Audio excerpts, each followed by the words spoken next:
마음에 대해서 얘기할 때 그 얘기를 이제 여러 번 했는데, 알아지기 때문에 우리의 세상이 일어난다, 펼쳐질 수 있다, 이런 표현을 많이 했잖아요.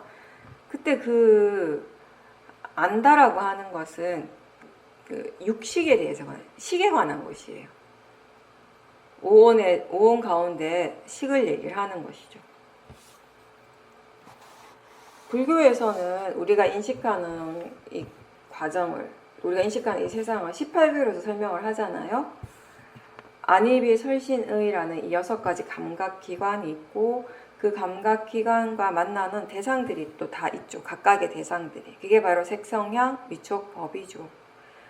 보이는 대상이 형색이 있고, 소리가 있고, 냄새, 맛, 감촉, 그리고 법으로서 표현되는 여러 가지 마음의 현상들. 대표적인 것이 바로 생각.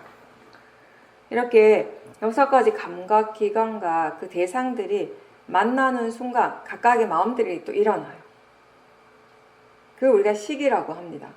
아는 마음이라고 하죠. 이 감각기관들은 이 마음이 일어나는 토대가 되는 것이에요. 마음이 일어나기 위한 조건 중에 물질적인 토대가 필요하기 때문에. 그래서 눈의 감각기관을 기반으로 해서 일어나는 마음이 바로 안식이 되죠.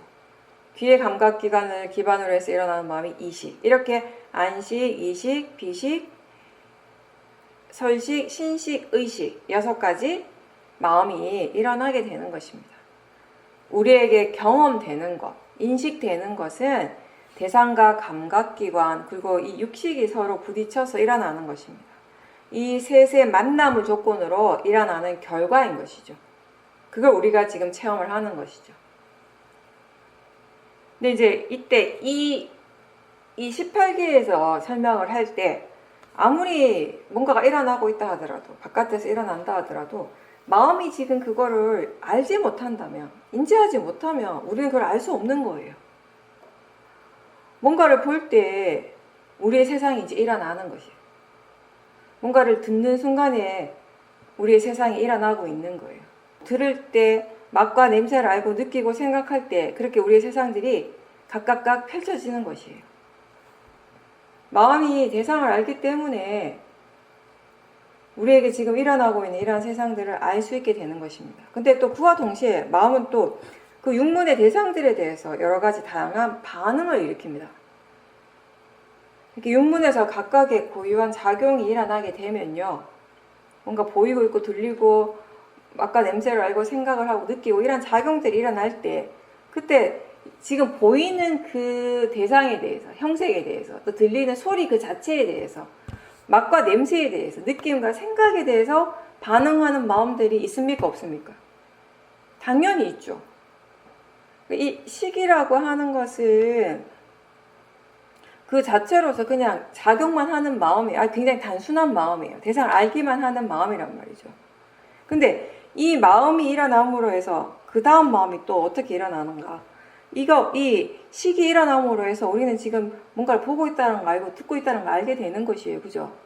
소리를 알잖아요. 소리를 아는 마음이 식이잖아요. 형색을 아는 마음 그 자체가 식이잖아요. 그죠? 근데 그 다음 마음은 어떻게 일어나는가 하면 들리는 소리에 대해서 뭔가 반응을 하게 돼요. 보이는 형색에 대해서 뭔가 반응이 일어나요.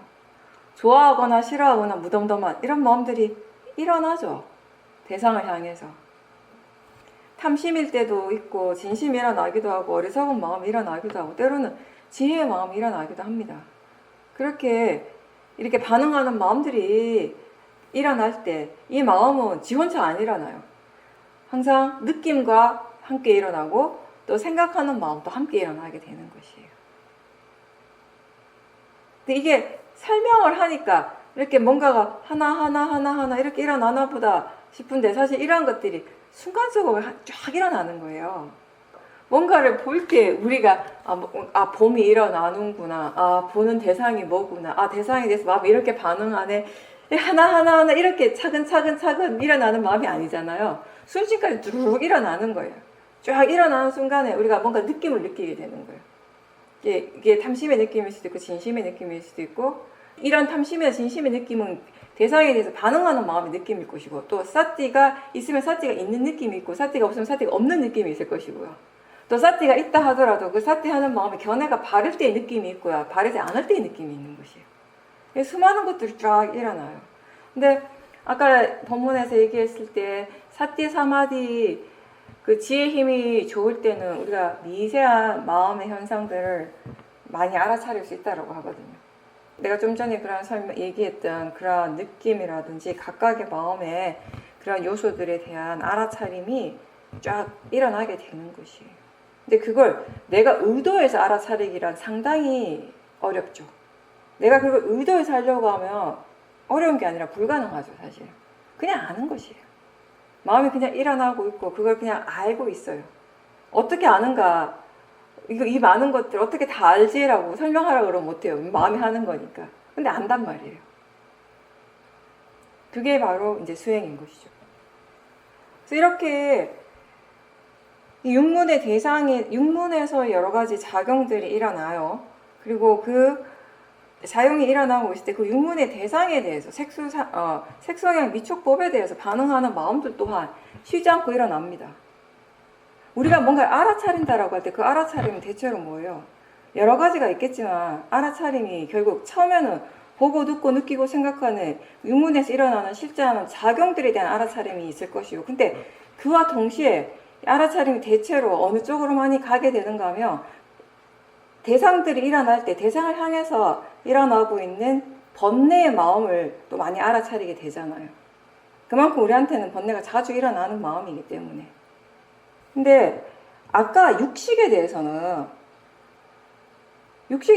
제가 이 마음이 일어나지 않으면 우리가 인식하는 것 자체가 불가능해요. 그러니까 우리의 세상이 펼쳐지지를 못해요. 그죠? 근데 그 다음에 일어나는 마음, 즉 대상에 대해서 반응하는 마음도 역시 쉬지 않고 일어나는데 이 마음은 내가 모른다고 해서 없는 것이 아니에요. 내가 알든 모르든 이러한 마음은 끊임없이 일어나고 있고, 그리고 일어났기 때문에 여기서 중요한 건 그 마음은 어떤 식으로도 우리에게 영향을 준다는 것이에요. 사실은 이게 우리가 지금 수행하고 있는 핵심 포인트가 되는 거예요. 왜 수행을 할 수밖에 없는가에 대해서 묻는다면 바로 이 부분이거든요. 번뇌가 일어나지 않는다면, 대상들에 대해서 항상 좋은 마음이 일어난다면 우리가 뭐하러 지금 수행하겠다고 이러고 있겠어요, 여기서. 그렇지 않기 때문에. 그리고 불교 부처님의 가르침이라고 하는 그 핵심 자체가 뭐예요? 항상 제가 얘기하지만 부처님의 그 수많은 법문들의 핵심은 결국 그거예요. 두카, 괴로움과 그리고 그 두카를 어떻게 해결하는가. 두카에 대해서 완전하게 자유로워지는 것이 과연 어떻게 가능한가. 그게 부처님 가르침인 거잖아요. 그거를 우리에게서 실제로 일어나는 것들에 비추어서 설명을 한다면 결국은 이 육문의 대상들, 색성향 미촉법이라고 하는 이 대상들에 대해서 반응하는 마음들은 쉬지 않고 계속 일어나는데 그 마음은 내가 모른다고 해서 안 일어나는 것이 아니에요. 내가 모른다고 해서 그 마음들이 어떠한 영향을 안 주는 것도 아니에요. 내가 알든 모르든 일단 그 마음이 일어났다면 그건 어떤 식으로 영향을 주게 된다는 것이에요. 선법이 일어나면 선법의 영향이 결과적으로 일어나게 될 것이고요. 탐심은 탐심의 과보가 있는 것이고요. 진심은 진심의 과보가 있는 것이에요. 무슨 말인가 하면 뭔가를 보는 순간에 보는 것에 대해서 우리가 탐심을 일으키고 집착을 일으켰다면 그 탐심의 마음의 과보는 결국 우리한테서 체험되어진다라는 것이에요. 뭔가 마음을 통해서. 어떤 소리를 듣는 순간에 그 소리에 대해서 우리가 화의 마음이 일어났다면 내가 알아차리지 못한다 하더라도, 사띠가 없어서 내가 알아차리지 못했다 하더라도 그 화의 과보는 여전히 우리한테 일어난다라는 것이잖아요. 그래서 우리가 알아차림하라는 것이에요. 알지 못한다고 해서 그 과보가 없는 것이 아니기 때문에 충분히 알아차림하고 충분히 그것에 대해서 이해를 할 때 이제 대상에 대해서 마음이 일어나기는 하지만 그 일어나는 마음이 불선법이 아니라 선법의 마음이 일어날 확률들이 점점 높아지게 되는 것인 거죠. 수행을 통해서.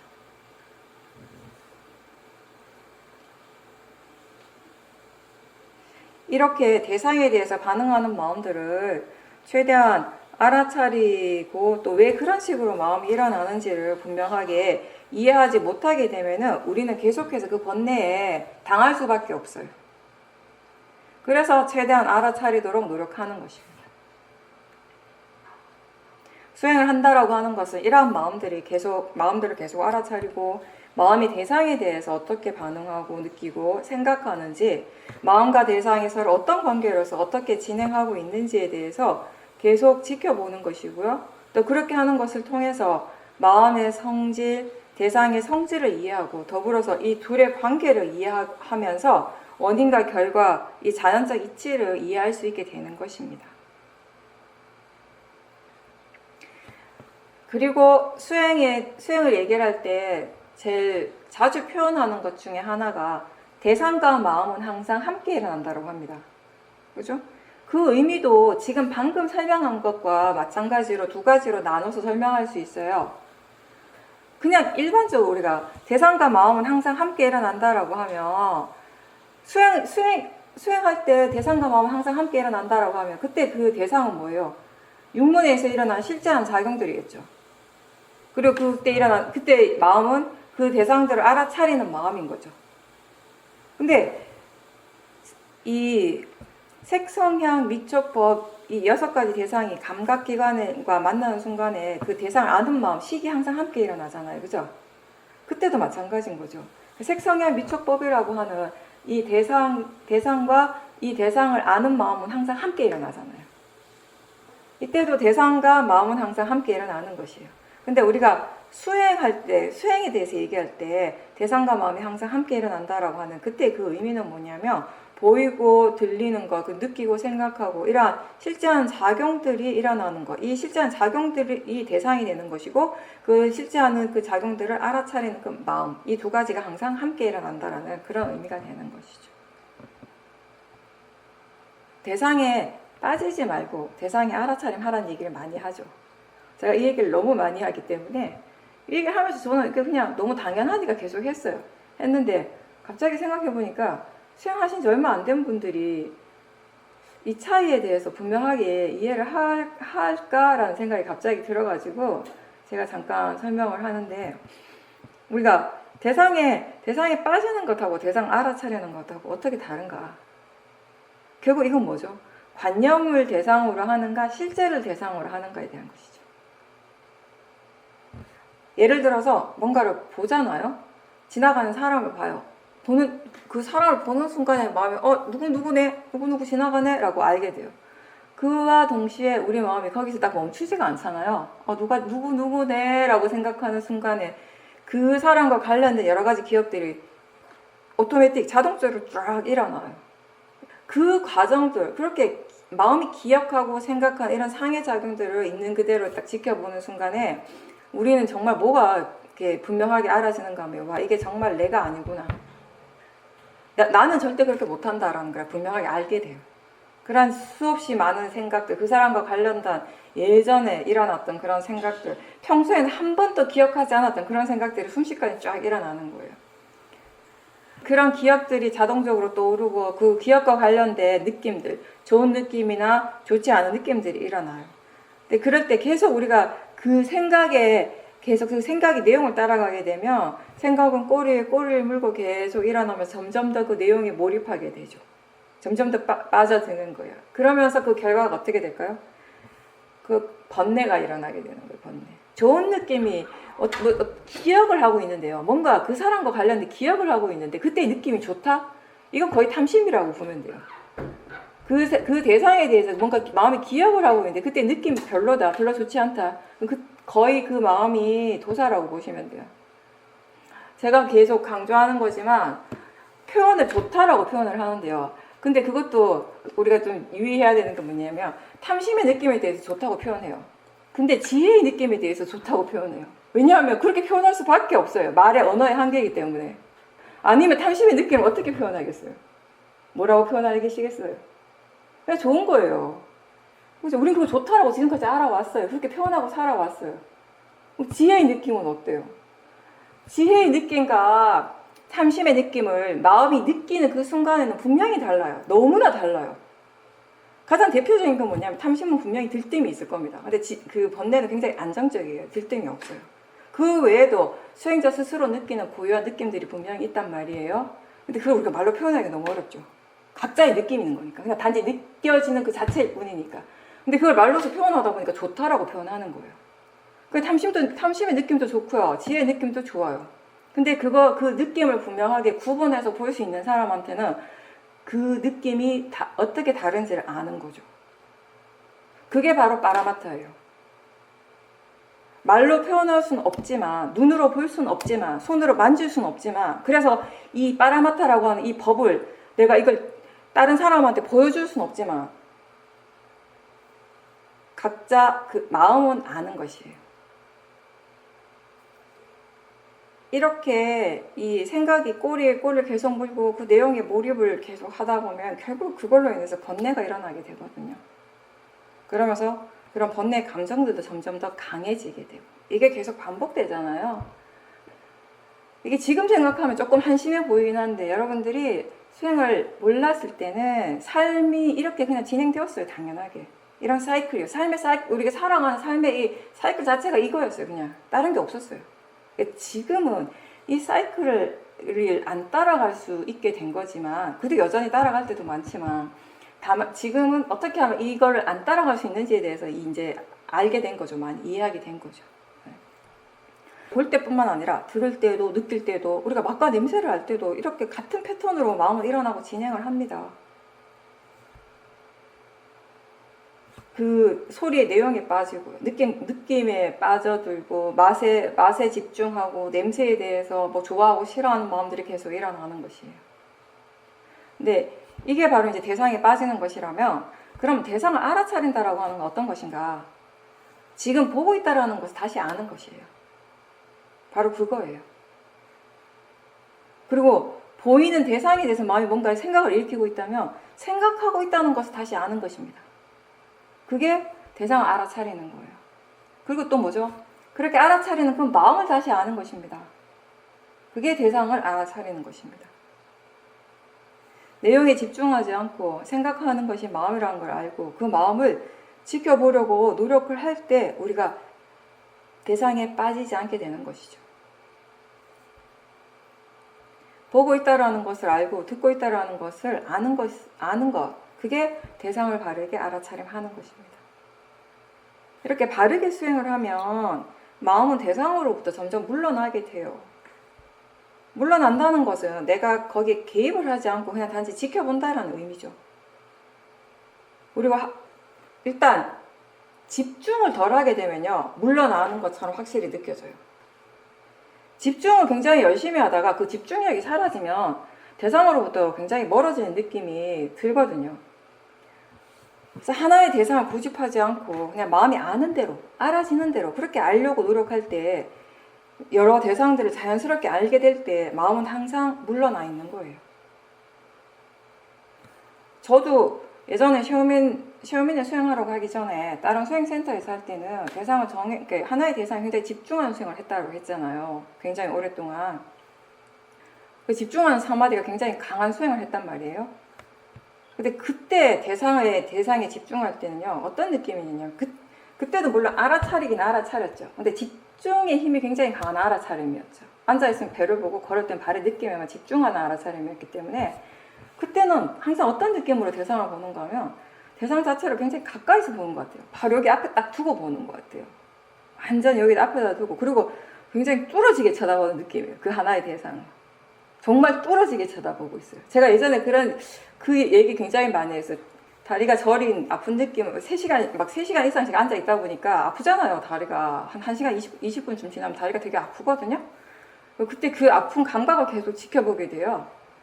그 감각이 주 대상이 되는 거예요. 왜냐면 그게 너무 강하기 때문에 다른 거 볼 수가 없어요. 그거 말고 너무 강하게 일어나기 때문에 한 1시간 반 막 이렇게 지나고 나면 그냥 그땐 전혀 움직이지 않고 가만히 있으면서 지켜만 보니까, 그럴 때 그 감각을 계속 지켜보면 그 감각이 어떤 한 점으로 보인다고 했어요. 제가 예전에 계속 이게 집중하다 보면은 굉장히 관념적인 수행을 했던 거죠. 그때 나는 알아차림이라고 생각했는데, 위파사나를 한다고 생각했는데 굉장히 관념을 대상으로 하는 수행을 했었던 것 같아요. 나중에는 이게 한 점으로 보이게 되거든요. 그냥 그걸 점을 뚫어지게 쳐다보는 느낌으로 보고 있어요. 근데 자연스러운 알아차림을 하게 될 때는 하나의 대상이 아니라 그냥 알아지는 대로, 마음이 알 수 있는 대로, 그냥 뭐든 상관없이, 대상이 뭐든 상관없다라는 그런 마음가짐으로 수행을 하게 됐을 때는 내가 굉장히 뒤에 물러나서 본다는 느낌이 자연스럽게 들어요. 내가 일부러 막 그렇게 하려고 하는 것은 아닌데 느낌 자체가 그런 거예요. 그리고 뭔가 전체적으로 바라보는 느낌이에요. 이게 뒤에서 본다는, 뒤에서 다 전체를 다 본다는 느낌이 들 때도 있고 위에서 이렇게 내려다 본다는 느낌이 들 수도 있고요. 같은 알아차림이지만 느낌 자체가 굉장히 다르잖아요. 근데 이제 이게 전체적으로 우리가 볼 때 그 안에서 보여지는 대상들이 여러 개가 있잖아요. 하나가 아니잖아요. 그죠? 그런 식으로 우리가 물러나서, 마음이 물러나서 보기 때문에요. 대상들을 막 쫓아다니면서 이 대상 저 대상을 보는 것이 아니라 대상은 대상대로 지휘를 할 뿐이에요. 할 뿐인데 이 수행은 마음이 물러나서 보는 수행이거든요. 그러다 보니까 앞에서 많은 대상들이 일어나고 그 대상들이 지 멋대로 하고 싶은 거 다 하고 있어도 이 수행하는 마음 자체는 전혀 번다하지가 않은 거예요. 바쁘지가 않은 거예요. 힘들지가 않은 거예요. 여러분들이 저기 운동장에 가가지고요. 제가 예전에 그런 표현 했었죠. 그네 타는 애 있고 시소 타는 애 있고 달리기 하는 애들이 있어요. 근데 멀리서 이렇게 보면 그 애들이 한눈에 다 들어오잖아요. 그죠? 근데 그 여러 아이들을 한 번에 이렇게 하나의 시야에서 이렇게 보는 것이 어렵습니까? 하나도 안 어려워요. 그냥 물러나서 보면 저절로 보여지는 거예요. 마음도 그렇게 본다라는 것이에요, 대상들을. 그렇게 보는 거는 아무리 많은 대상들을 봐도요. 그리고 아무리 오랫동안 우리가 수행을 지속해도 힘들지가 않은 거예요. 근데 하나의 대상을 붙잡고 이렇게 탁 뚫어지게 쳐다보면 이게 굉장한 이 물리적인 에너지가 일단 많이 들어가요. 육체적으로 힘들어요. 마음의 에너지도 많이 사용을 할 뿐더러 이 몸의 에너지도 굉장히 많이 사용을 해야 되는 것이거든요. 그렇게 우리가 마음이 이렇게 물러나서 보기 때문에 여러 가지 대상들을 한꺼번에 알 수 있고, 그리고 가장 중요한 것이 그거잖아요.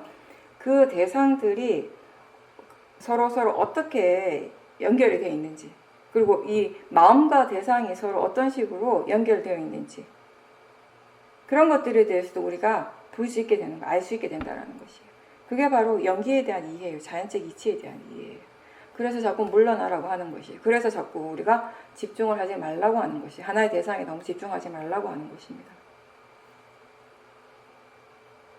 그리고 이렇게 우리가 하나에만 집중하지 않고 여러 가지 대상들을 알 수 있는 대로 알려고 할 때 자연스럽게 뒤로 물러나게 되고요. 또 하나는 어떤 것이 있냐면 스스로 지금 알아차리고 있다는 것을 다시 알 때, 그때도 마음은 확실히 대상으로부터 물러나게 됩니다. 근데 이게 재밌는 게 제가 물러난다라고 표현을 하는데 실제로 마음은 물러나지 않습니다. 물러날 수가 없어요. 실체가 없으니까. 다만 그런 느낌을 느낀다라는 것이에요. 항상 제가 이렇게 얘기하는 건 대부분 느낌에 관한 것이에요. 결국 우리가 파라마타를 우리가 아는 것은 느낌을 통해서 알게 되는 것이니까. 그래서 스스로 알아차리고 있다는 것을 다시 알 때 마음은 그때 그 순간에도 분명하게 대상으로부터 물러나게 되는 것이죠. 그러니까 그래서 우리가 아는 쪽에 관심을 돌아 수행하는 마음을 대상으로 하면 좋다라는 얘기를 자꾸 반복해서 할 수밖에 없는 이유가 바로 이거예요. 이게 대상을 쫓아가는 수행을 하게 되면요. 대상을 하나하나 쫓아가는 수행을 하게 되면 그나마 좌선이나 행선은 수행을 할 수 있어요. 그런대로. 힘은 들지만 할 수는 있는데 이게 일상에서는 거의 불가능해져 버리거든요. 대상 하나하나를 쫓아다닌다고 하는 것은. 그래서 알아차림 중심의 수행을 자꾸 하다 보면은 이제 그냥 쉽게 얘기해서 관념적으로 표현한다면 나는 알아차림 쪽에만 관심을 둬요. 내 관심은 그냥 오로지 알아차림 쪽에만 있어요. 근데 그렇게만 하면 돼요. 딴 거 할 필요가 없어요. 왜냐? 그렇게만 하고 있으면 이 알아차리는 마음이 이미 대상을 알고 있거든요. 그죠? 근데 우리가 처음에 하는 건 뭐냐면 대상을 먼저 아는 일을 하는 거죠. 근데 이게 좀 힘들다라는 거예요. 이 수행을. 이걸 하다 보면 자꾸 이 대상의 관념적인 부분에 빠져서 번뇌가 일어나거나 이 대상, 저 대상을 자꾸 막 마음이 대상을 알아차린 대상이 바뀌면 자꾸 이게 대상을 쫓아가려고 하는 마음이 생긴단 말이에요. 근데 그냥 단지 나는 알아차림만을 알겠다라는 그런 수행을 할 때는 그냥 하나의 성질에만 마음이 집중하고 있는 거잖아요. 근데 이거는 하나의 대상에 집중하는 거하고 또 달라요. 제가 오늘 지금 얘기하는 것을 이렇게 이해하시는 분도 있고 못하시는 분도 있겠지만 일단 얘기를 한다면 알아차림을 대상으로 할 때, 그죠? 이 알아차림이라고 하는 것은 하나의 마음이 아니죠. 계속 찰나찰나 새로운 마음들이 일어나요. 그걸 지금 이해하시는 분도 있고 못하시는 분도 있어요. 근데 못한다 하더라도 하도 많이 들어가지고 아 그렇지라고 마음이 생각은 해요. 공감은 하거든요. 근데 수많은 마음들이 일어나는, 알아차리는 마음이 계속 끊임없이 계속 일어나는데 이 마음의 성질은 하나예요. 성질은 다르지가 않아요. 그러면 우리가 마음을 대상으로 한다라고 하는 건 빠라마타를 대상으로 하는 거예요. 그 성질을 대상으로 하는 거예요. 아는 그 성질을 대상으로 하는 것이에요. 그죠? 아무리 수많은 마음들이 일어나더라도 그걸 알아차리는 쪽에서는 마음이 전혀 복잡하거나 번다해지지 않는 거예요. 하나의 성질만 알고 있기 때문에 번다할 일이 없잖아요. 복잡해질 일이 없잖아요. 아주 단순하죠. 빠라마타를 대상으로 할 때는 수행하는 마음이 항상 단순합니다. 복잡해질 수가 없어요. 근데 나는 이것만 하는데 알아차리는 마음은 이미 대상을 알고 있는 거죠. 이때 이 대상은 뭐죠? 육문에서의 실제하는 작용들을 얘기를 하는 것이에요. 이 대상을 안다라는 것이에요. 물론 제가 표현을 나는 이라고 했지만 내가 알아차리는 마음에만 집중한다 이렇게 표현했지만 내가 아니라 그 또한 수행하는 마음인 것이죠. 마음은 그렇게 계속 끊임없이 일어나요. 원인과 결과의 관계 속에서 끊임없이 마음이 일어나거든요. 하나의 알아차림이 전부가 아니에요. 그 알아차림을 다시 아는 순간 새로운 마음이 일어났다라는 것이고 그 새로운 마음을 알아차린 또 다른 마음은 또 일어날 수 있는 것이 그런 식으로 계속 흘러가는 거예요. 마음이라고 하는 것이. 그 흐름을 조금 우리가 이해하게 될 때 그때 나라고 하는 관념이 굉장히 약해지게 돼버려요. 거기에서 우리가 그 마음, 그 수없이 일어나는 그 마음의 과정들 속에서 그 어디에서 우리가 나라고 하는 것은 도저히 찾을 수가 없어요. 그냥 단지 마음이 일어날 뿐인 것이죠.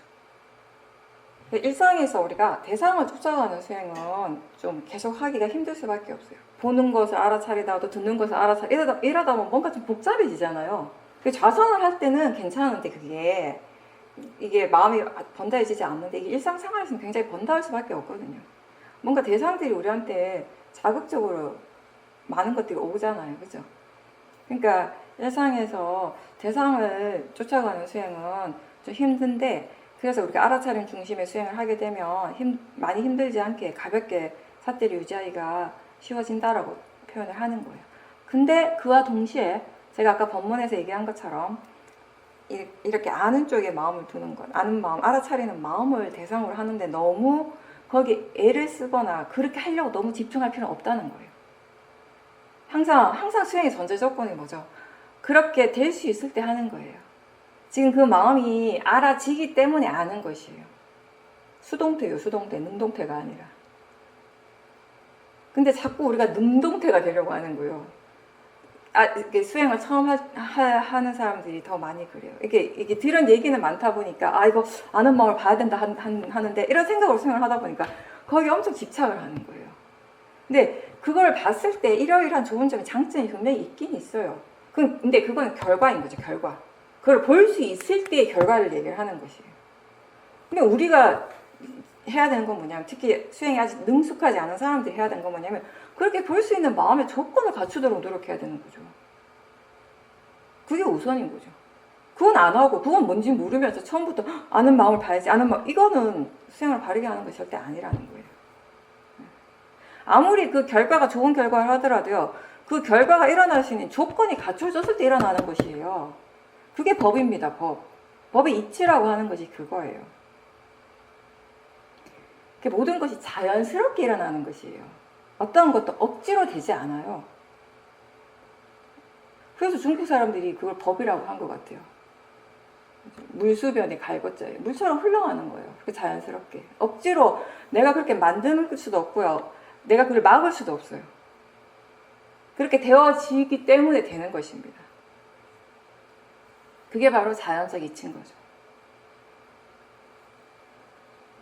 그래서 일상생활을 할 때 사띠가 이게 좀 되면은 지금 아는가 알아차리는가 라고 하는 그런 질문들을 자주 하십시오. 그래서 아는 쪽에 마음에 관심을 들 수가 있도록.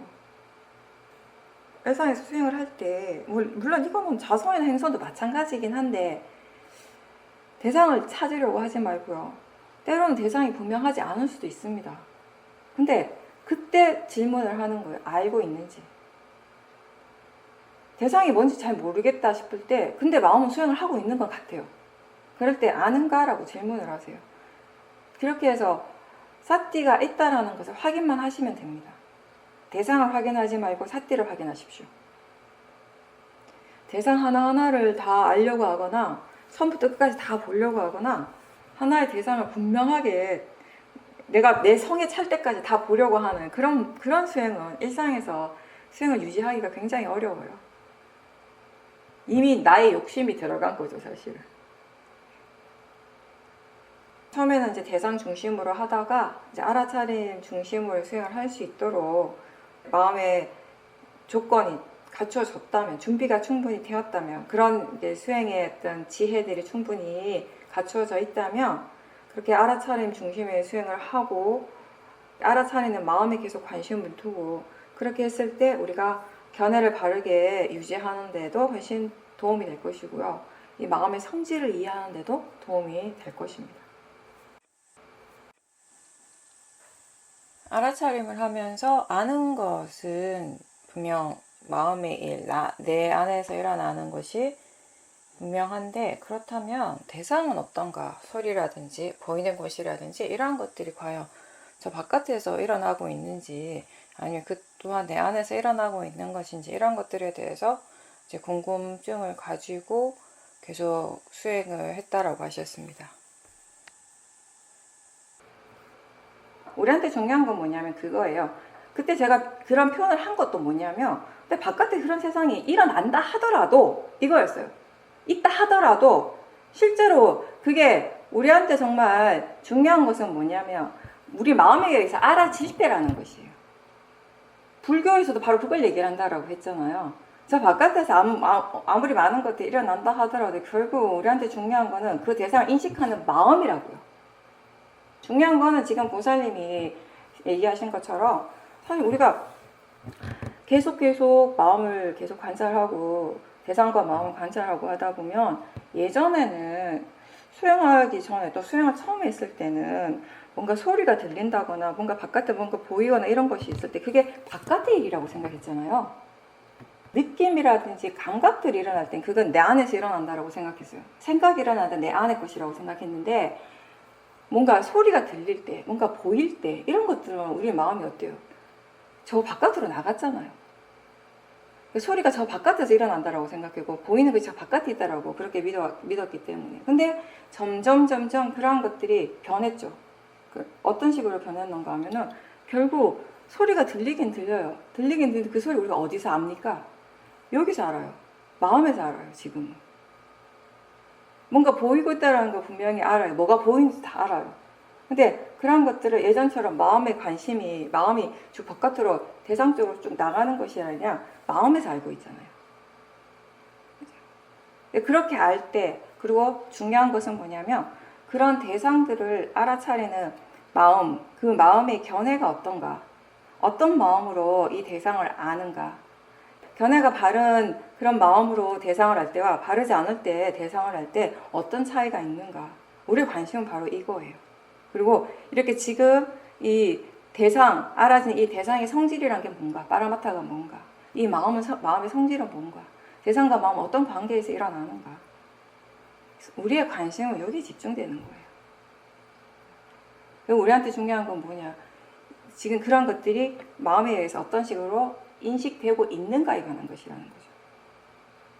수행은 결국 그걸 하는 거니까요. 예, 근데 보살님이 어쨌든 이게 뭐지? 라고 막 이렇게 궁금해하는 마음이 있으니까 그런 부분들에 대해서 마음이 관심이 생기니까 사마디도 더 깊어지고 수행하는 마음이 훨씬 더 활발해진 거죠.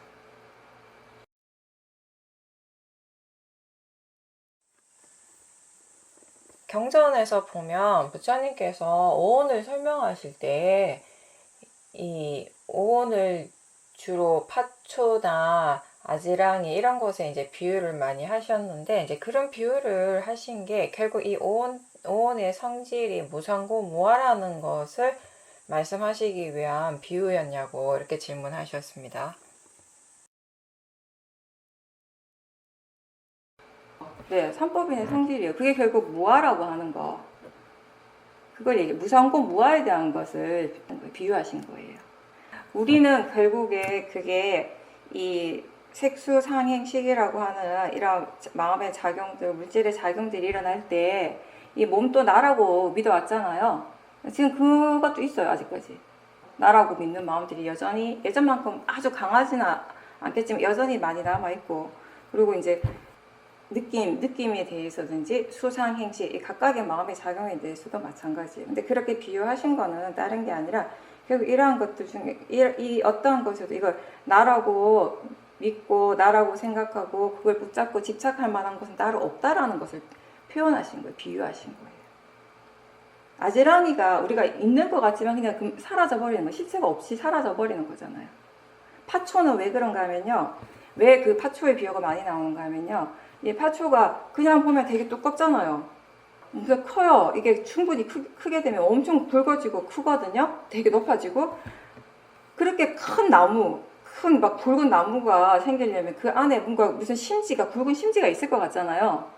근데 그걸 파초를 이렇게 하나씩 이렇게 다 부순다고 하나? 이렇게 열어보면, 깨보면 속이 텅 비어 있는 거예요. 대나무처럼. 뭔가 어떤 그걸 지탱할 수 있는, 유지시키는 뭔가 실체가 따로 없다라는 걸 표현하는 것이 그것도.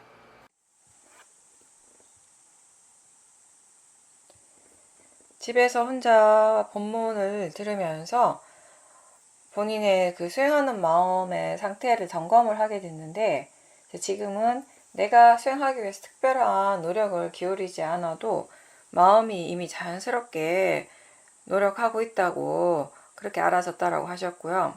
그리고 수행하는 다른 도반이 본인한테 이야기하기를 인터뷰하는 걸 들어보면 좀 들뜸이 있는 것 같다 이런 얘기를 했는데, 그 말을 들을 때 그걸 뭐 기분 나쁘게 듣거나 싫어하는 마음 없이 그냥 보통의 마음으로 듣고 그대로 받아들였다라고 하셨어요.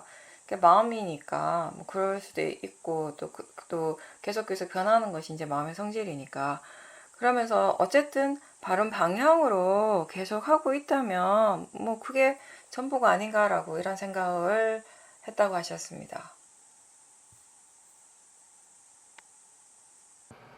그러면은 인터뷰 하실 때마다 항상 알아차림은 잘 하시죠?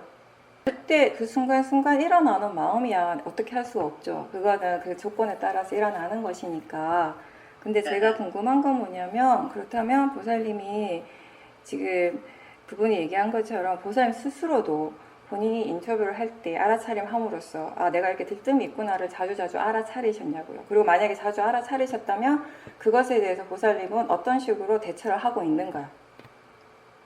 그러면 그렇게 인터뷰를 할 때 보살님이 그 들뜸이 항상 있던가요? 아니면 그 들뜸이 항상 있는 건 아니지만 일어나기도 하고 안 일어나기도 하는데 본인이 느끼기에 이렇게 수행을 하면서 조금씩 들뜸이 줄어드는 것 같은가요? 왜 들뜸이 그렇게 일어나던가요? 그 수행하시는 분들이요, 수행을 하면서 이제 지혜가 일어나고 이런 순간에 법을 이해하는 지혜가 일어날 때 항상 조심해야 되는 것이 뭐냐면은, 뭔가를 이해했을 때 또는 이 법이라고 하는 것이 이런 이익이 있구나, 이렇게 좋은 것이구나 라고 마음이 알 때 일어나는 들뜸이거든요. 그러니까 보살님이 만약에 인터뷰를 할 때 계속 알아차림이 있고, 그리고 그 알아차림을 했을 때 아 들뜸이 이런 이유 때문에 일어나는구나를 마음이 충분하게 감지를 했다면은, 그렇다면 그 다음에 해야 되는 게 뭐냐면은 그 밑에 어떤 생각들이 이렇게 깔려 있는지, 그런 뭐 좋은 말을 들었을 때, 법에 대해서 좋은 말을 들었을 때, 아니면 본인이 뭐 좋은 그런 느낌이나 이런 것들이 일어났을 때, 그러면 그때 일어나는 뭐 그 밑바닥에 깔려 있는 그런 어떤 공통되는 어떤 생각들이 혹시 있었는지, 아니면은 또 그러면 그런 것들이 계속 반복되니까 그러면 그게 다시 반복이 되지 않도록 하기 위해서는 수행을 어떤 식으로 해야 할 것인가에 대해서 이런 부분들에 대해서 마음이 뭔가 이렇게 좀 더 숙고해보고 나름 뭔가 조사를 해본 적은 있으세요? 어떤 번뇌가 본인한테 이렇게 반복적으로 비슷한 상황에서 반복적으로 일어난다라고 하는 것은 그 번뇌가 일어나는 순간에 번뇌의 강도, 번뇌의 어떤 그런 느낌 자체가 그렇게 강하지 않다 하더라도 비슷한 상황에서 그게 반복적으로 일어난다면은 그것에 대해서 뭔가 좀 진지하게 숙고하고 조사를 할 필요성은 있는 거죠. 물론 우리가 그냥 얘기를 하면 일어나는 게 당연하지. 아직까지 내가 번뇌가 다 해결된 사람이 아닌데, 내가 성인이 아닌데 번뇌가 일어나는 건 당연하지. 맞아요. 일어나는 건 당연한데요. 우리가 해야 되는 건 뭐냐면 그렇게 당연하게 일어나는 번뇌들을 어떻게 하면 더 이해할 수 있는가의 부분이고, 제가 질문하는 건 그럼 그 번뇌에 대해서 이해하기 위한 보살님의 노력은 어떤 것이었는지 조금 오늘 자세하게 물어본 거예요. 보살님뿐만 아니라 이렇게 일반적으로 얘기를 한다면 번뇌가 굉장히 뭔가 거칠게 강하게 일어나면 큰 번뇌가 일어났다고 생각하고, 그런 뭔가 그 번뇌에 대해서 굉장히 진지하게 받아들여요. 수행하는 자세가 굉장히 진지해지거든요. 이게 놔두면 안 되는구나 라고 생각하는데, 근데 그런 번뇌가 있는가 하면 이런 번뇌도 있는 거예요. 일어날 때는 그렇게 강도가 세진 않아요. 강도 자체는 세진 않은 것 같아요. 근데 그게 은근히 계속 은근하게 그냥 또 일어나고 또 일어나고 또 일어나는 그런 번뇌들이 있잖아요. 근데 제가 볼 때 그런 번뇌도 굉장히 우리가 유심히 봐야 되는 번뇌들이거든요. 관심을 둬야 돼요. 그래 뭐 이거 크게 다른 데 영향을 주는 것도 아니니까 그 번뇌가 일어나는 건 당연하지. 아직 내가 모아가 있으니까 일어나겠지. 그냥 이렇게 넘길 것이 아니라 수행의 초보자하고요, 수행이 능숙한 사람의 가장 차이점이 뭐라고 했어요, 제가? 그 번뇌를 다루는 것이 얼마나 능숙해지는 거예요. 수행하는 방법이 얼마나 다양해지는가가 구분이 되는 거예요. 왜 그렇게 달라지는가 하면 그만큼의 지혜가 생겼다는 거예요. 수행이 능숙해졌다는 건 내가 수행을 하는 것이 아니라 지혜가 하니까 능숙해지는 것이거든요. 그럼 그런 지혜가 없을 때는 수행하는 마음이 굉장히 대상에 대해서, 번뇌에 대해서 대처하는, 수행하는 마음이 단순해요. 하나의 방법이에요. 그리고 굉장히 뭔가 이 자체가, 방법 자체가 포괄적이라고 표현을 해야 되나? 근데 이제 이 수행이 능숙해질수록, 그런 지혜가 생기면 생길수록 거기에 대해서 사용할 수 있는 수행 방법, 대처할 수 있는 방법이 되게 다양해지기 시작해요. 다양해지고 뭔가 점점 이렇게 영어로 뭐 제너럴한 게 아니라 좀 뭔가 세부적으로 들어가는 느낌이 드는 거예요. 번뇌를 다루는 법에 있어서도. 그러면서 수행자가 거기에 대해서 좀 더 많은 것들 얘기를 할 수 있게 돼요. 왜냐하면 예전부터 훨씬 다양해졌으니까, 방법 자체도 다양해지고 좀 더 세부적이 되어갔어요. 그걸 본인이 다 알거든요. 지금 이 마음이 이 번뇌를 어떻게 다루는지 본인이 충분히 알고 있거든요.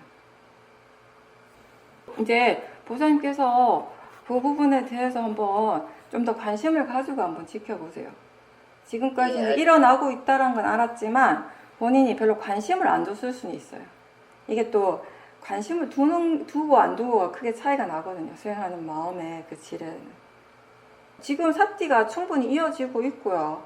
수행이 잘 되고 있을 때, 이럴 때 보살님이 더 많은 것들을, 번뇌에 대해서도 그렇고 꼭 번뇌가 아니라 하더라도 지금 일어나는, 뭔가 마음에서 일어나는 것들에 대해서 좀 더 세심하게 이렇게 좀 더 이렇게 관심을 가지고 지켜봤을 때 지금 또 알지 못하는 것, 지금 보지 못하는 것들을 또 볼 수 있는 좋은 기회가 되는 것이니까요. 이거 제가 저번에 이제 지난주 단마수 법회할 때도 한 건데, 지금 이제 보살님하고 인터뷰하다 보니까 또 생각이 나가지고 얘기를 하는 건데요. 수행이 잘 안 될 때도 있고 잘 될 때도 있잖아요. 근데 수행이 잘 안 될 때 우리 마음이 딱 이런 생각을 하는 거, 수행이 왜 이렇게 안 되지? 라고 생각하잖아요. 그죠? 그런 생각들이 일어날 때, 수행이 왜 이렇게 안 되지? 라고 마음이 이렇게 생각을 하는데, 이게 화의 마음의 생각일 수도 있고요. 지혜가 그렇게 생각할 수도 있어요.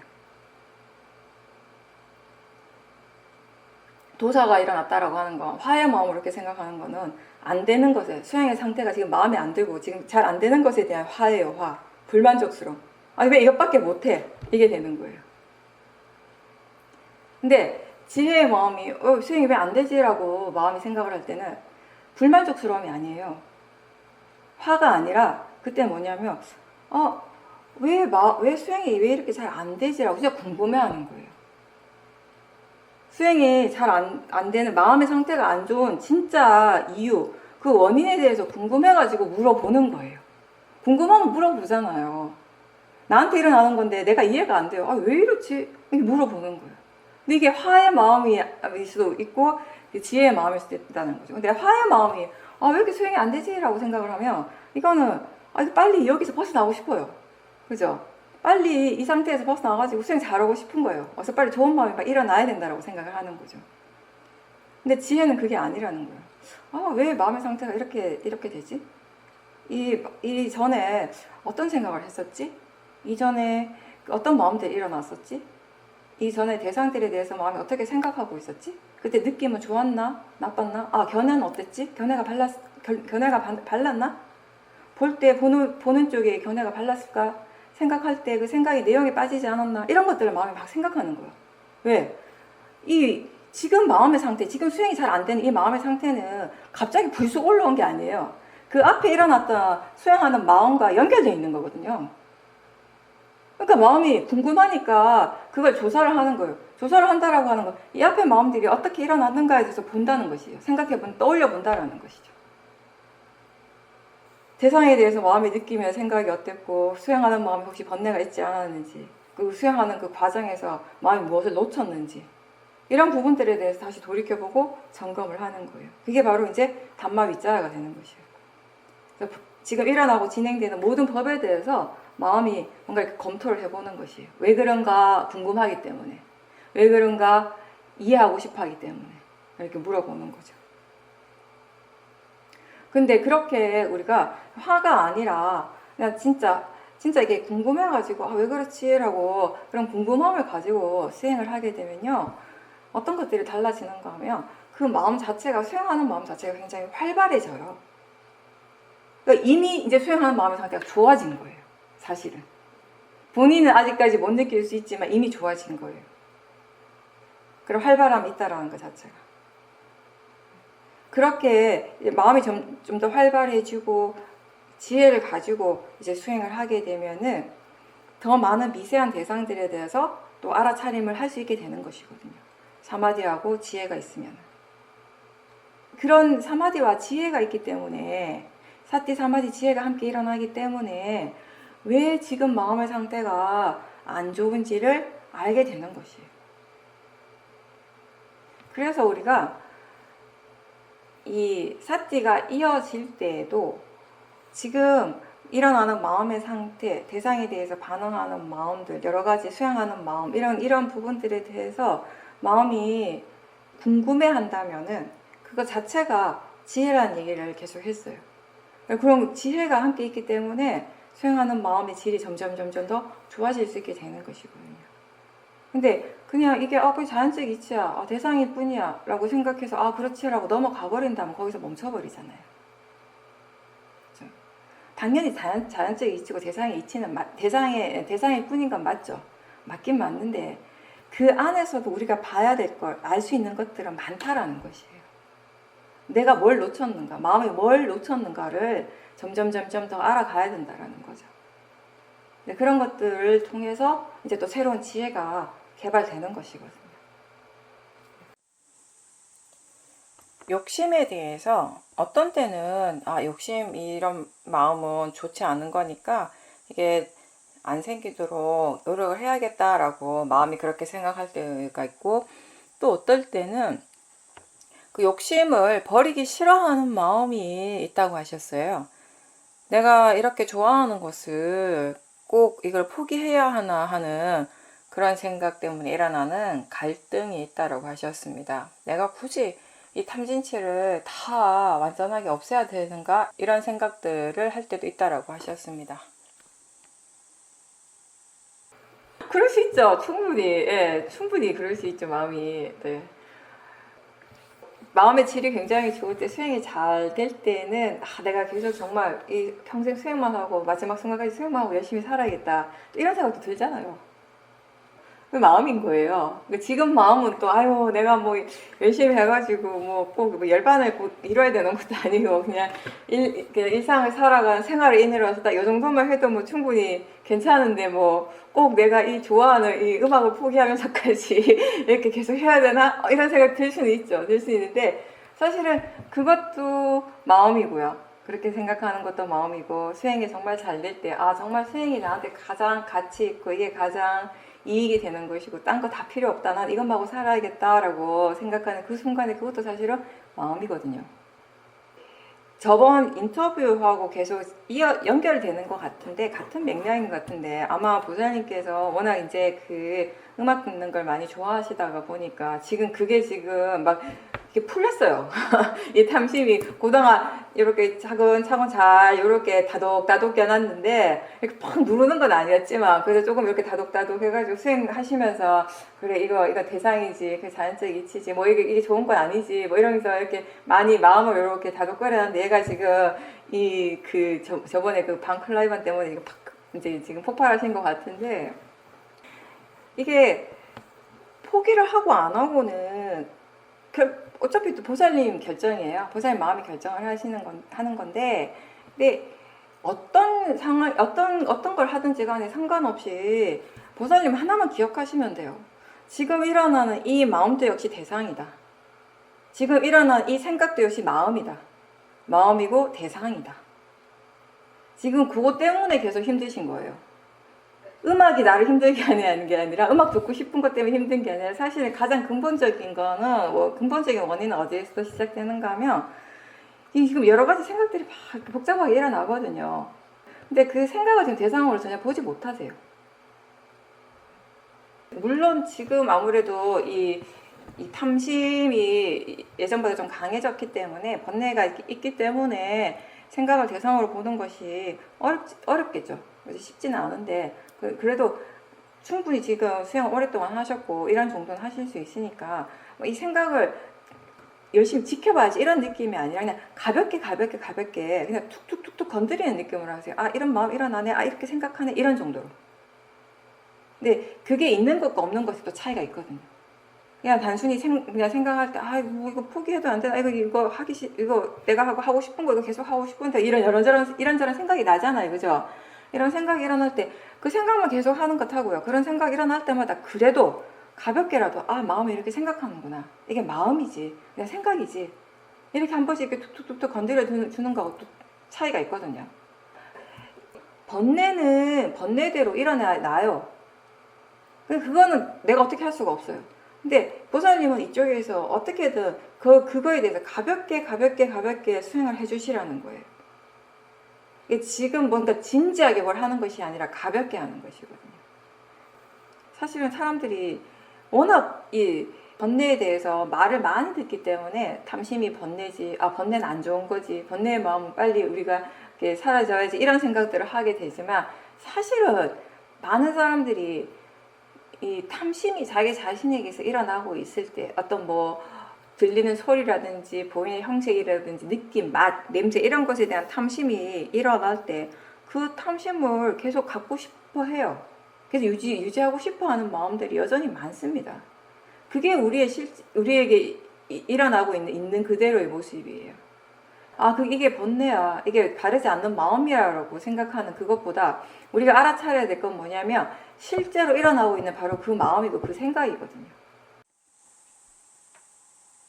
보살님께서 이제 코로나 때는 어차피 밖에도 못 나가고 집에 이제 거의 혼자 계시면서 수행하지 않을 수가 없었는데 이제는 바깥에 나갈 일도 많고 사람들 만나고 또 이제 음악도 접하게 되고 이러면서 어떤 생각이 드는가 하면 아, 내가 지금 나이가 이렇게 많이 들었고 또 앞으로 시간이 지날수록 점점 이 청력이나 시력도 약해질 텐데 그렇다면 지금 들을 수 있을 때 충분히 내가 좋아하는 이런 음악들을 많이 듣는 것도 나쁘지 않지 않을까라고 하는 그런 생각이 든다라고 하셨고요.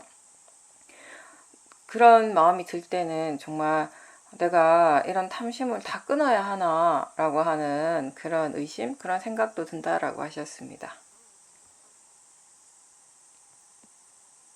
절대로 지금 우리가 그걸 끊는 얘기는 안 했어요. 지금 무슨 얘기했냐면 그 마음에 대한 수행, 그 마음을 어떻게 알아차려야 하는 얘기를 하는 거죠. 그 마음으로 해서 일어나는 생각을 알아차리고 그 느낌을 알아차리는 것을 우리는 얘기를 하지. 그 마음을 당장 없애야 됩니다. 끊어야 합니다. 버려야 합니다. 이런 얘기는 안 하잖아요. 그죠? 보살님 마음에서 일어나고 있는 그 마음을 보셔야 돼요. 그 생각, 그걸 끊어야 한다. 왜 지금 보살님이 괴로운가 하면요. 잘 보세요.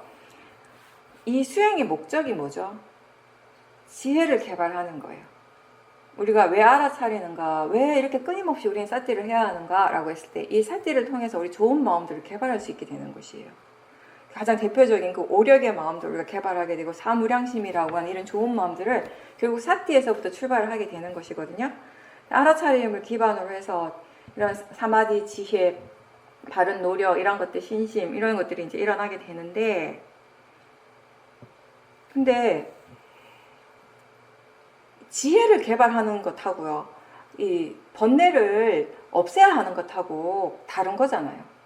그러니까 목적이, 수행의 목적이 뭡니까? 라고 했을 때 번뇌를 없애기 위해서 수행합니다 라고 하지 않잖아요. 우리는. 이 알아차림을 왜 하는가 라고 했을 때, 우리가 알아차림을 왜 이렇게 지속해야 되는가 라고 했을 때는 이해하기 위해서 수행을 한다라고요. 근데 그 이해의 영역은 번뇌도 포함이 되는 거예요. 우리 몸과 마음에서 일어나는 것들을 다 이해하기 위해서 수행을 하잖아요. 그럼 우리 몸과 마음에서 일어나는 것 중에 많은 부분이, 우리 마음에서 일어나는 많은 부분이 번뇌잖아요. 번뇌. 그럼 그 번뇌를 이해하기 위해서 번뇌를 알아차림하는 것이에요. 그 이해를 바탕으로 수행을 할 때 바른 마음가짐으로 수행을 하는 게 돼요.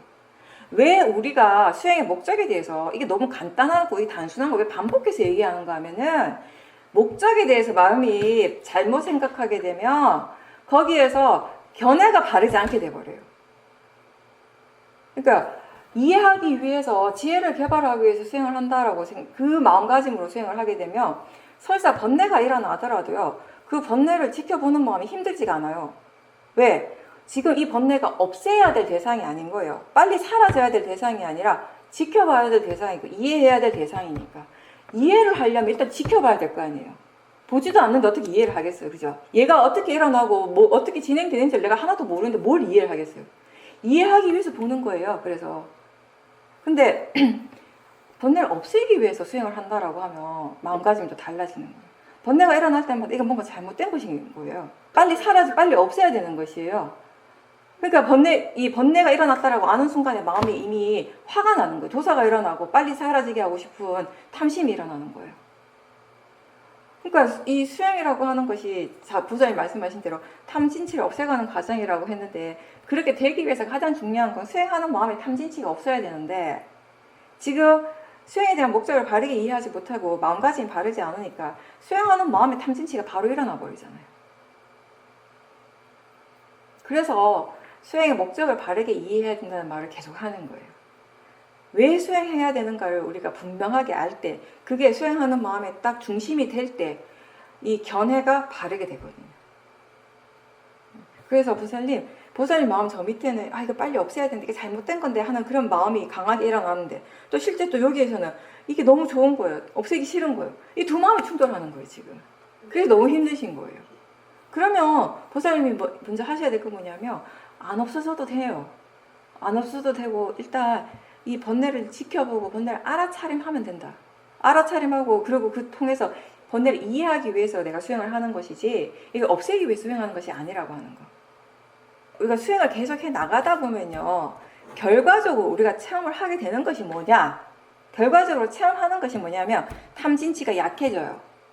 근데 그렇다고 해서 이 탐진치를 없애야 한다는 생각으로 수행을 하는 건 잘못됐다는 얘기를 제가 엄청 많이 한 것 같습니다.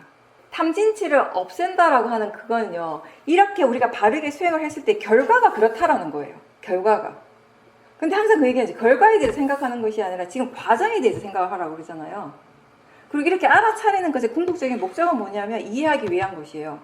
그리고 사실은 보살님, 이해하는 것하고 탐진치가 없어지는 것하고 다른 말 같지만 같은 말이에요, 결국에는.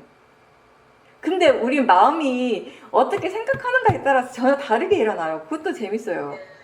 번뇌를 이해하는 순간에 번뇌가 일어납니까? 사라집니까? 사라져요. 그럼 번뇌를 이해한다라는 말, 뭐죠? 번뇌가 사라진다는 말하고 다르지 않아요. 이해한 만큼 사라져요. 그 얘기도 제가 많이 했죠. 이해한 만큼 사라진다고. 근데 또 이 이해가, 이것에 대한 이해가 우리가 충분하지 않기 때문에, 그래서 우리 수행하는 마음이 번뇌를 이해하기 위해서 수행한다라고 생각할 때, 그렇게 수행할 때 하고, 번뇌를 없애려고 수행한다라고 그렇게 생각하면서 수행할 때, 또 이게 견해가 달라지는 거예요. 그게 마음이에요, 보살님. 나는 안다고 생각되는데, 나는 아는 것처럼 느껴지는데, 마음이 아직 다 이해를 못한 거예요. 그래서 이런 차이가 나는 거예요. 이런 갭이 생긴 거예요. 실제로 충분히 이해하고 나면 이건 갭이 없어요. 같은 말이에요. 나중에 되면. 예. 충분히 이해하게 되면, 번뇌에 대해서 충분히 이해하게 되면. 그러니까 지금은 그 생각 들죠. 아니, 저기서는 번뇌 이해한다고 하냐고. 왜 여기서는 또 탐진치 사라져? 왜 이렇게 얘기하지? 근데, 수행하는, 수행의 목적을 우리가 어떻게 얘기하는가에 따라서 견해가 너무 달라지기 때문에. 마음의 견해가 확 달라져 버리기 때문에. 그럼 수행 결과도 달라져 버려요. 일단 바른 견해로 수행하는 게 가장 중요해요. 바른 견해로 수행할 때 그 결과는 그냥 그렇게 된다라는 거예요. 그냥 그렇게 돼요, 보살님. 바른 견해로 꾸준하게 계속 놓치지 않고 계속 해 나갈 때 그 결과가 뭐냐고 했을 때 탐진치가 약해지고 결국에는 사라지게 된다라는 것이죠. 부처님께서 깨달음을 얻으셨잖아요, 그죠? 근데 그 깨달음이 부처님만의 어떤 특별한 것이 아니잖아요. 이 열반의 경지라고 하는 것이 부처님만 가능한 것이 아니라 부처님이 모든 제자들에게 하신 말씀이 그거예요. 나처럼 하면, 나처럼 이렇게 수행하면, 열심히 노력하면 다 될 수 있다. 그렇게 될 수 있다. 그래서 이렇게 내가 이렇게 했으니까 이렇게 해봐라. 가르쳐 주신 거예요. 근데 우리가 어떤 마음가짐, 어떤 견해로서 하는가가 이게 결과가 너무나 크게 차이가 나기 때문에 처음에 얘기할 때 변화를 없애기 위해서 수행한다고 표현을 안 하게 되는 거예요. 뭔가를 없애기 위해서, 사라지게 하기 위해서 이렇게 되면 마음이 그 자체에 이제 그 번뇌라고 하는 그 마음에 대해서 굉장히 부정적인 견해를 가지게 돼요. 근데 부정적일 이유는 전혀 없어요. 그냥 마음이고 대상이 일어나는 것일 뿐이지. 그죠? 그것도 역시 알아차려야 될 대상이고 이해해야 될 대상이라고만 안다면 그 어떠한 것도 우리가 수행을 하는데 방해가 되는 것은 없습니다. 우리 수행을 방해하는 것은 잘못된 견해인 것이죠. 이건 일어나면 안 돼. 이건 빨리 사라져야 돼. 이건 잘못된 거야. 라고 생각하는 그게 수행을 힘들게 하는 거죠. 어렵게 하는 거죠. 그래서 제가 하다가 나중에 그 얘기도 많이 했잖아요. 수행의 목적이 결국은 지금 이 순간 깨어있는 그게 전부다. 제가 또 그 얘기를 왜 이렇게 많이 했겠어요. 자꾸 이게 결과에 대한 탐심들이 많이 일어나고 그것 때문에 힘들어하는 분들이 많으니까 또 그렇게도 표현한 거예요. 지금 이 순간 깨어있는 그게 전부다, 수행은. 근데 실제로 맞긴 맞아요, 또 그게. 근데 마음이 얼마만큼 이해하는가에 따라서 이것과 저것이 같은 내용인 것처럼 들리기도 하고 다른 내용인처럼 들리기도 하고요. 잘하셨어요. 뭔가 본인이 계속 뭔가 찝찝하고 계속 그런 것들이 계속 일어나고 있으면 말씀하시는 게 좋죠. 함께 우리가 얘기를 하다 보면 뭔가 이렇게 해결점이 보여요. 실마리가 풀려요. 오늘 여기까지 하고 마치겠습니다.